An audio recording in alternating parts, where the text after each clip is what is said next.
പ്രിയപ്പെട്ട വിദ്യാർത്ഥികളെ, scholars hub നിങ്ങൾക്കായി തയ്യാറാക്കിയ പ്രായോഗിക മലയാളം പേപ്പറിൻ്റെ ഡിസ്ക്രിപ്റ്റീവ് അസൈൻമെൻറ്റിനെ കുറിച്ചാണ് നമ്മൾ ഇന്ന് ചർച്ച ചെയ്യാൻ പോകുന്നത്. ഡിസ്ക്രിപ്റ്റീവ് അസൈൻമെൻറ്റിൻ്റെ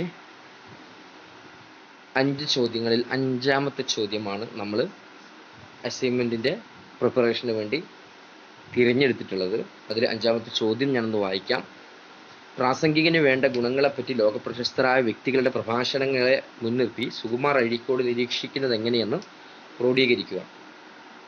ഇതിൽ ഡിസ്ക്രിപ്റ്റീവ് അസൈൻമെൻ്റ് ആയതുകൊണ്ട് തന്നെ നമുക്കിതിൽ ടെക്സ്റ്റ് ബുക്ക് അതുപോലെ തന്നെ മെറ്റീരിയലൊക്കെ കാര്യമായി നമുക്ക് ഉപയോഗിക്കാം. അത് യൂണിവേഴ്സിറ്റി നമ്മളോട് നിർദ്ദേശിച്ചിട്ടുള്ള കാര്യമാണ്.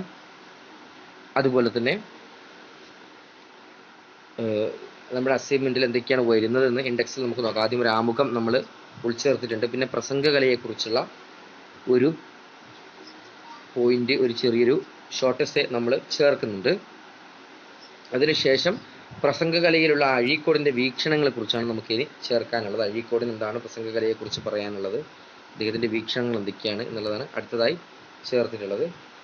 അതിനുശേഷം നമുക്ക് വരുന്നത് ലോക പ്രശസ്ത പ്രഭാഷകരെ മുൻനിർത്തി അഴീക്കോടിൻ്റെ നിരീക്ഷണങ്ങൾ എന്തൊക്കെയാണ് എന്നുള്ളതാണ്. പ്രസംഗത്തെക്കുറിച്ച് അഴീക്കോടിൻ്റെ നിരീക്ഷണങ്ങൾ എങ്ങനെയാണ് ലോകപ്രശസ്ത പ്രഭാഷകരെ മുൻനിർത്തിക്കൊണ്ട് അദ്ദേഹം നടത്തുന്നത് എന്നതിനെക്കുറിച്ചാണ് അടുത്ത് പറയാൻ പോകുന്നത്. അതിനപ്പുറം നമ്മൾ സംസാരിക്കാൻ പോകുന്നത് ആ വിഷയത്തിന് ശേഷം ഉപസംഹാരത്തിലേക്കും അടിക്കുറിപ്പിലേക്കും ഗ്രന്ഥസൂചിയിലേക്കും പോകും. അതുകൊണ്ട് തന്നെ അടുത്ത് നമ്മൾ ഇൻട്രൊഡക്ഷൻ എങ്ങനെയാണെന്ന് നമുക്ക് ശരിക്കും നോക്കാം, അല്ലേ? ആമുഖം എങ്ങനെയാണെന്ന് നോക്കാം.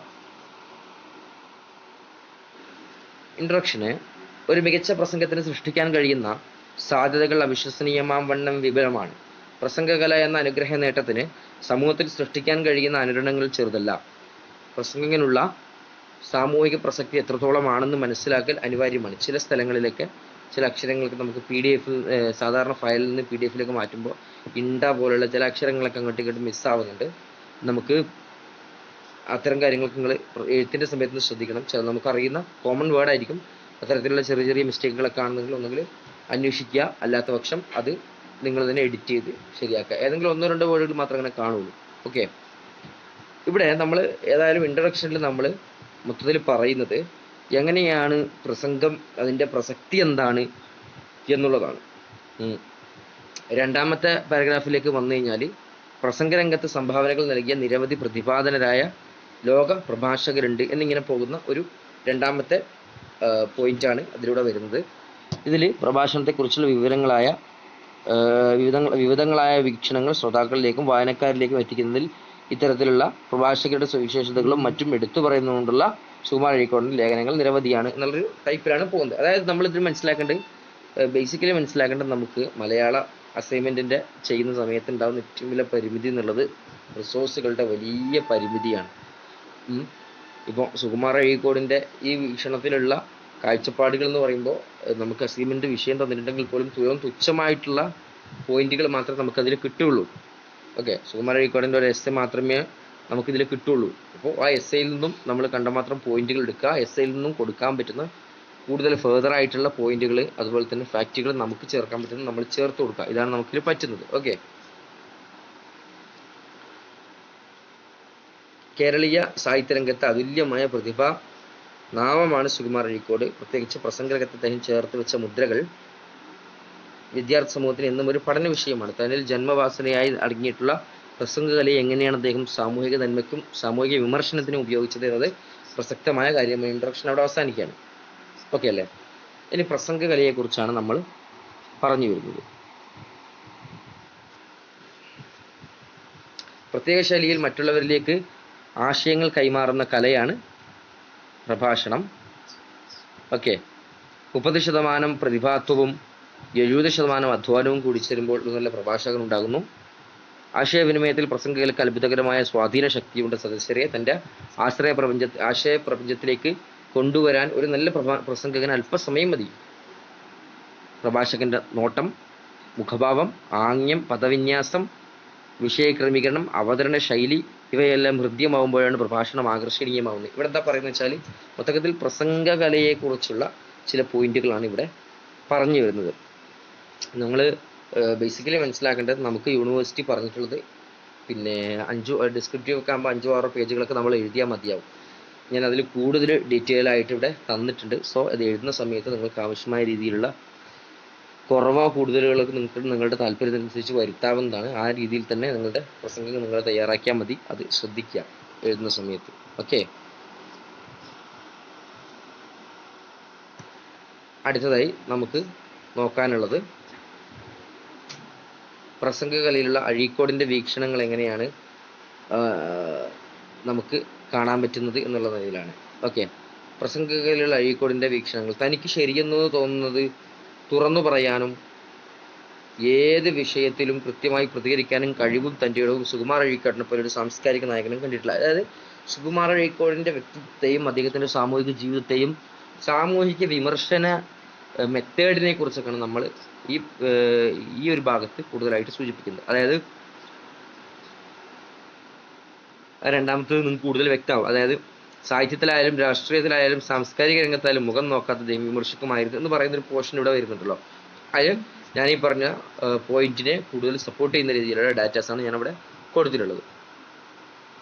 ഒന്നാം ലോക മലയാള സമ്മേളനത്തിൽ അന്നത്തെ ഭരണാധികാരികൾ അന്ന് നിശിതമായി വിമർശിച്ച അദ്ദേഹത്തിന് ശുപാർശ ചെയ്യപ്പെട്ടിരുന്ന കൊച്ചി സർവകലാശാല വൈസ് ചാൻസലർ സ്ഥാനമാണ് നഷ്ടമായത്. പ്രൊഫസർ ജോസഫ് മുണ്ടശ്ശേരി ഭരിച്ചപ്പോൾ അദ്ദേഹം മന്ത്രിയായി ഭരിച്ച വകുപ്പുകൾക്ക് മാത്രം അവധി കൊടുത്തതിൽ പ്രതിഷേധിച്ച് അന്ന് നടത്തിയ പ്രസംഗത്തിൽ ഭരണക്കാരെ കണക്കറ്റ് പരിഹസിക്കുകയും വിമർശിക്കുകയും ചെയ്തു. അതായത് ഇവിടെയൊക്കെ എന്താ ഒരുപാട് കാര്യങ്ങൾ ഈ വിഷയത്തിൽ പറയാനുണ്ട്. അതായത് അദ്ദേഹത്തിൻ്റെ പ്രസംഗ ശൈലിയെ അദ്ദേഹം സാമൂഹിക വിമർശനങ്ങൾ നന്നായി ഉൾക്കൊണ്ടിരുന്നു. ഉദാഹരണത്തിന് നിർലോഭം ഭയപ്പെടാതെ നിർഭയമായി കൊണ്ട് പ്രസംഗിക്കാനും പിന്നെ കാര്യങ്ങൾ തുറന്നു പറയാനും ഭരണാധികാരികളുടെ കാര്യങ്ങളെക്കുറിച്ചും അവരുടെ ഭാഗത്തു നിന്നുണ്ടാകുന്ന മിസ്റ്റേക്കുകളെ കുറിച്ചൊക്കെ എടുത്തു പറയാനും അധികം പ്രത്യേകം ശ്രദ്ധ പുലർത്തിയിട്ടുണ്ട്, ശ്രദ്ധ കാണിച്ചിട്ടുണ്ട്. അതാണ് ഇവിടെ കാണിക്കുന്നത്. മനസ്സിലായില്ലേ? അതുകൂടി നമ്മൾ എന്ത് ചെയ്യുക, കൃത്യമായിട്ട് മനസ്സിലാക്കുക. അപ്പോൾ അതും കൂടിയാണ് പറയുന്നത്. ഉപനിഷത്തും സാഹിത്യവും ഗാന്ധിജിയുമാണ് തൻ്റെ ജീവിതത്തെ സദാ പ്രചോദിപ്പിച്ചുകൊണ്ടിരിക്കുന്ന 3 പ്രഭാവങ്ങൾ എന്ന് അഴീക്കോട് പറഞ്ഞിട്ടുണ്ട്. മനസ്സിലായില്ല? അതൊക്കെ നമുക്ക് കാണിക്കുന്നത് അഴീക്കോട് എത്ര കണ്ട് ഈ വിഷയത്തിൽ ശ്രദ്ധേയമായ കാര്യങ്ങൾ നടത്തിയിട്ടുണ്ടെന്നും അദ്ദേഹം മറ്റൊന്നിൻ്റെയും പ്രചോദനത്തെ ഉൾക്കൊള്ളുന്നതിലപ്പുറം ഉപനിഷത്തുകളെയും സാഹിത്യത്തെയും പിന്നെ ഗാന്ധിജിയെയും ഒക്കെ ഉൾക്കൊണ്ടുകൊണ്ട് തൻ്റെ ജീവിതത്തിൻ്റെ പ്രസംഗത്തിൻ്റെ ശൈലിയെ അതിൻ്റെ വഴികളെയൊക്കെ കൃത്യമായിട്ട് തന്നെ ഉപയോഗിക്കുന്ന ഒരാളായിരുന്നു എന്ന രീതിയിലാണ് നമുക്ക് മനസ്സിലാക്കാൻ കഴിയണം. ഓക്കെ അല്ലേ?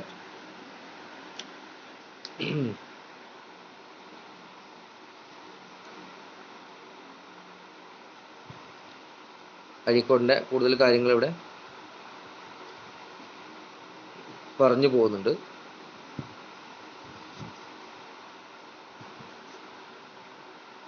അപ്പം ഞാനിപ്പോൾ ഈ പേജിൽ അഴീക്കോടിൻ്റെ വാഗ്ധോരണിക്ക് മുമ്പിൽ അത്ഭുതപ്പെട്ടു നിന്നവരിൽ എത്രയെത്ര പ്രതിഭാശാലികൾ. ആദ്യ ലോക മലയാള സമ്മേളനത്തിൻ്റെ ഉദ്ഘാടന വേളയിൽ ചെയ്ത പ്രസംഗം കേട്ട് ആദരപൂർവം എന്നാണ് അവിടെ ചെറിയൊരു അക്ഷരത്തെറ്റ് കാണുന്നുണ്ട്. അത് ഞാൻ പറഞ്ഞതുപോലെ എന്താണ് നമ്മുടെ ഫയലിൻ്റെ ഫോർമാറ്റ് മാറുമ്പോൾ വരുന്ന പ്രശ്നമാണത്. ഏതായാലും ആദരപൂർവം നിന്നവരിൽ നിന്നുണ്ട് അവിടെ കേട്ടോ. അതൊക്കെ ഇങ്ങനെ വന്ന ചെറിയ പ്രശ്നമാണ്. അതൊക്കെ നിങ്ങൾ വായിക്കുമ്പോൾ എഴുതുന്ന സമയത്ത് ഒന്ന് ശ്രദ്ധിക്കണം. മലയാളികൾ മാത്രമല്ല വിദേശികളും ഉണ്ടായിരുന്നു. മലയാളത്തിലായിരുന്നു പ്രസംഗം. എന്നിട്ടും ML ഭാംഷാവും ചെലിഷേവും ഉൾപ്പെടെയുള്ള വിദേശികൾ അഭിനന്ദന വർഷം ചൊരിഞ്ഞു. You are A natural orator എന്നായിരുന്നു ഭാംഷയുടെ കമൻറ്റ്. റഷ്യയിലോ യൂറോപ്പിലോ 15 കൊല്ലത്തിനുള്ളിൽ ഇത്തരമൊരു പ്രസംഗം കേട്ടിട്ടില്ലെന്നായിരുന്നു ചെഷ്നോവ്. ഒട്ടേറെ ജപ്പാൻകാരും ഉണ്ടായിരുന്നു അഭിനന്ദനം അറിയിക്കാൻ. തുടങ്ങിയ അദ്ദേഹത്തിൻ്റെ ഇൻ്റർനാഷണലി ഉള്ള അക്സെപ്റ്റൻസ് എത്ര കണ്ട് ഉണ്ടായിരുന്നു എന്നുള്ള രീതിയിലാണ്. നമ്മൾ അഴീക്കോടിൻ്റെ പ്രഭാഷണത്തെക്കുറിച്ച് പറയുന്നു. ഇനി വിഷയത്തിൻ്റെ കോറിലേക്കാണ് നമ്മൾ വരുന്നത്. ലോക പ്രശസ്ത പ്രഭാഷകരെ മുൻനിർത്തി അഴീക്കോടിൻ്റെ നിരീക്ഷണങ്ങൾ എന്തൊക്കെയാണ് എന്നുള്ള രീതിയിലൊരു കോർ ചർച്ചയാണ് ഇനി നമുക്കുള്ളത്. ഉത്തമനായ പ്രാസംഗികൻ ഉത്തമനായ മറ്റെല്ലാ കലാകാരർക്കൊപ്പം ഉണ്ടാക്കപ്പെടുന്നവനല്ല. പക്ഷേ നാക്കുള്ള ആരിലും ഒരു കലാകാരനുള്ളതുപോലെ ആ ആന്തരിക പ്രാസംഗികനെ വളർത്തിക്കൊണ്ടുവരാൻ ചില തത്വങ്ങൾ ദീക്ഷിച്ചാൽ കൊള്ളാമെന്നാണ് അഴീക്കോട് നിരീക്ഷിക്കുന്നത്. മനസ്സിലായില്ലേ? അതായത് പിന്നെ പ്രഭാഷകന്മാർ എന്ന് പറഞ്ഞു കഴിഞ്ഞാൽ അപ്പോൾ നാക്കുള്ള ആർക്കും കലാകാരനാവാൻ പറ്റും, പ്രഭാഷകനാവാൻ പറ്റും. പക്ഷെ അത് ഒന്നുകൂടി ലോകത്തെ ഉത്തമനായ പ്രഭാഷകനാവണമെങ്കിൽ ആന്തരിക പ്രാസംഗികനെ വളർത്തിക്കൊണ്ടുവരണം. ഉള്ളിലൊരു പ്രഭാഷകനുണ്ട്, ആ പ്രഭാഷകനെ വളർത്തണം. നാക്കുള്ള ആർക്കും സംസാരിക്കാമല്ലോ, പക്ഷെ നല്ലൊരു പ്രഭാഷകനാവാൻ ഉള്ളിലുള്ള പ്രഭാഷകനെ വളർത്തിക്കൊണ്ടുവരണം എന്നുള്ള കാഴ്ചപ്പാടാണ് പൊതുവെ ഉള്ളത്. മനസ്സിലായില്ലേ? ഇനി അദ്ദേഹം തുടരുന്നു.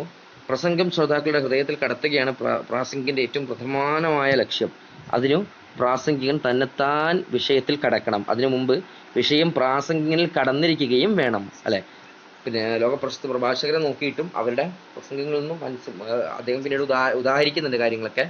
അപ്പൊ അതിനു മുമ്പ് ലോകപ്രശസ്ത പ്രഭാഷകരിൽ നിന്നും അദ്ദേഹം മനസ്സിലാക്കിയ കാര്യങ്ങൾ നമുക്ക് പറഞ്ഞു തരികയാണ് ചെയ്യുന്നത്. മനസ്സിലായില്ലേ? അപ്പോൾ പ്രസംഗം നന്നാവാൻ വേണ്ട പ്രഥമവും പരമപ്രധാനവുമായ സംഗതി താൻ സംസാരിക്കുന്ന വിഷയപ്പറ്റി പ്രാസംഗികനിൽ ഉണ്ടായിരിക്കേണ്ട ആത്മാർത്ഥവും ഹൃദയപൂർവ്വവും അഗാധവുമായ ബോധവും സ്നേഹവുമാണ്. മനസ്സിലായി? താൻ പറയുന്ന സംസാരത്തെ കുറിച്ച് വെറുതെ ഇങ്ങനെ കയറി എന്ന് തള്ളുക എന്നൊക്കെ പറയുന്നുണ്ടല്ലോ, അതാവാതെ കൃത്യമായി എന്താണ് സംസാരിക്കാൻ പോകുന്നതിനെ കുറിച്ച് കൃത്യമായ ഒരു ബോധ്യം പ്രഭാഷകൻ ഉണ്ടായിരിക്കണം എന്ന രീതിയിലാണ് അഴീക്കോടിന്റെ നിരീക്ഷണങ്ങൾ പ്രഭാഷണത്തെക്കുറിച്ച് കടന്നു പോകുന്നത്. ഇതിൽ നമ്മൾ ശ്രദ്ധിക്കേണ്ടത്, നിങ്ങൾക്ക് നിങ്ങളുടെ പ്രസംഗത്തിൽ, നിങ്ങളുടെ അസൈൻമെന്റിൽ കൂടുതലായിട്ട് വരുന്നൊരു പോർഷൻ നിങ്ങൾക്ക് തോന്നുന്നുണ്ടെങ്കിൽ അഴീക്കോടിന്റെ പ്രസംഗത്തെക്കുറിച്ചുള്ള ഈ രണ്ടാമത്തെ ഈ പോർഷൻ ഉണ്ടല്ലോ, നമ്മൾ തൊട്ട് മുമ്പ് അവസാനിപ്പിച്ച പോർഷൻ, അതിൽ നിന്ന് നിങ്ങൾക്ക് ആവശ്യമായ രീതിയിൽ കട്ട് ചെയ്തെടുക്കാവുന്നതാണ്. മനസ്സിലായത്? പക്ഷെ ലോകപ്രശസ്ത പ്രഭാഷകരെ മുൻനിർത്തിക്കൊണ്ടുള്ള അഴീക്കോടിന്റെ നിരീക്ഷണങ്ങൾ എന്ന ഈ ഭാഗം നിങ്ങൾ ഒരിക്കലും അതെന്ത് ചെയ്യരുത്, എഡിറ്റ് ചെയ്ത് നീക്കുക ചെയ്യരുത്. അത് നിങ്ങൾക്ക് ഉപകാരപ്പെടുന്നതാണ്, കൂടുതൽ നോക്കേണ്ട ഭാഗവുമാണ്. മനസ്സിലായില്ലേ? ഇതിൽ നമ്മുടെ മെറ്റീരിയലുള്ള കൂടുതൽ പോയിന്റുകളാണ് നമ്മൾ കൂടുതലായിട്ടും ഇതിൽ ഉപയോഗിച്ചിട്ടുള്ളത്. ഇപ്പം നമ്മൾ ഈ പേജിലൊക്കെ പറയുന്നത് പോലെ ഇതൊക്കെ മെറ്റീരിയൽ ഉള്ളതാണ്. നമ്മൾ ചെറിയ ചെറിയ എഡിറ്റിങ്ങുകളും കാര്യങ്ങളൊക്കെ വരുത്തിയിട്ടുള്ളൂ. നമുക്കങ്ങനെ മെറ്റീരിയലിൽ നിന്നൊക്കെ പോയിന്റുകൾ എടുക്കാവുന്നതാണ്. ഞാൻ മുമ്പ് യൂണിവേഴ്സിറ്റിയുടെ നിർദ്ദേശമുണ്ട് ആ വിഷയത്തിൽ.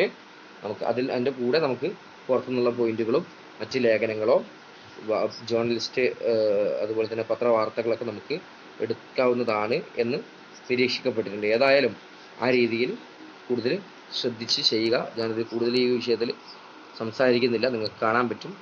ഏതായാലും ഈ അവസാന ഭാഗത്ത് ചില, ഞാൻ നേരത്തെ സൂചിപ്പിച്ചതുപോലെ, ചില ഫയലുകൾ അങ്ങോട്ടും ഇങ്ങോട്ടും ആക്കുമ്പോൾ ചെറിയ ചെറിയ മിസ്റ്റേക്കുകൾ ഉണ്ട്.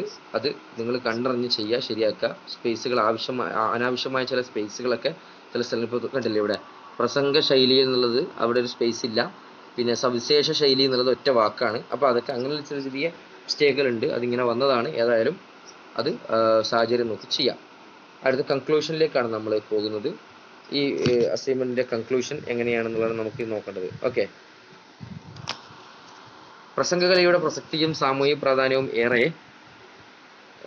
ചർച്ച ചെയ്യപ്പെടേണ്ടതാണെന്ന് മനസ്സിലാക്കേണ്ടതുണ്ട്. മാനവ സമൂഹത്തിൽ പ്രസംഗകലയ്ക്കുള്ള പ്രാധാന്യവും വിശേഷ കേരള സമൂഹത്തിൽ സുകുമാർ അഴീക്കോട് ചെലുത്തിയ സ്വാധീനവും മനസ്സിലാക്കേണ്ടതുണ്ട്. പ്രഭാഷണ കലയെ വ്യതിരിക്തമായ രീതിയിൽ സമീപിക്കുകയും മനസ്സിലാക്കുകയും ചെയ്ത വ്യക്തിയാണ് സുകുമാർ അഴീക്കോട്. കേരളത്തിലെ തന്നെ മറ്റുള്ള പ്രഭാഷകരിൽ നിന്നും അദ്ദേഹത്തെ വ്യത്യസ്തനാക്കുന്നത് അദ്ദേഹത്തിന്റെ പ്രസംഗത്തിനോടുള്ള കാഴ്ചപ്പാടും പ്രസംഗത്തിൽ അദ്ദേഹം കൈവരിച്ചിരുന്ന സാമൂഹിക വിമർശന രീതികളുമാണ്. മനസ്സിലായില്ലേ? അതിൽ സുകുമാർ അഴീക്കോടിന്റെ ആ ഒരു നമ്മൾ തുടക്കത്തിൽ പറഞ്ഞിരുന്ന ഇൻട്രൊഡക്ഷന്റെ മറ്റൊരു തരത്തിലുള്ള വേറൊരു തരം കൺക്ലൂസീവ് ടോക്ക് മാത്രമാണ് ഇവിടെ നമ്മൾ കൊടുത്തിട്ടുള്ളത്. സുകുമാർ അഴീക്കോട് പ്രസംഗകലയെ മനസ്സിലാക്കി തരുമ്പോൾ ലോകപ്രഭാഷകരുടെ ഉദാഹരണങ്ങൾ ഉൾപ്പെടുത്തിക്കൊണ്ട് ലേഖനത്തെ സമ്പുഷ്ടമാക്കാൻ ശ്രമിച്ചതിനെക്കുറിച്ചാണ് ഇവിടെ നാം പഠനം നടത്തിയിരിക്കുന്നത്. പ്രഭാഷണകലയെ സമീപിക്കുന്ന ഓരോരുത്തരും എങ്ങനെയാണ് പ്രശസ്തരായ ലോകപ്രഭാഷകരെ മാതൃകയാക്കേണ്ടതെന്ന് അദ്ദേഹം പ്രത്യേകം സൂചിപ്പിക്കുന്നുണ്ട്. ഓക്കെ. അപ്പോൾ ഇതുവരെയുള്ള ഒരു പോർഷൻ ക്ലിയർ ആയിരിക്കുന്നു മനസ്സിലാക്കുന്നു. ഇനി ഫുട് നോട്ടുകളൊക്കെ നോക്കുക. ഫുട് നോട്ടുകളുടെ ഉള്ളിലുള്ള ചില വേർഡുകൾക്ക് ഞാൻ ഒരു ചെറിയൊരു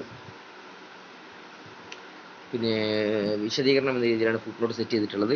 അതിൻ്റെ താഴെ റെഫറൻസ് ഞാൻ വെച്ചിട്ടുണ്ട്. റെഫറൻസും ആ രീതിയിൽ തന്നെ ശരിക്കും നിരീക്ഷിക്കുക, റെഫറൻസ് എഴുതി ചേർക്കുക. നിങ്ങൾ കൂടുതൽ റെഫറൻസുകൾ കിട്ടുന്നുണ്ടെങ്കിൽ തീർച്ചയായും നിങ്ങൾ അതും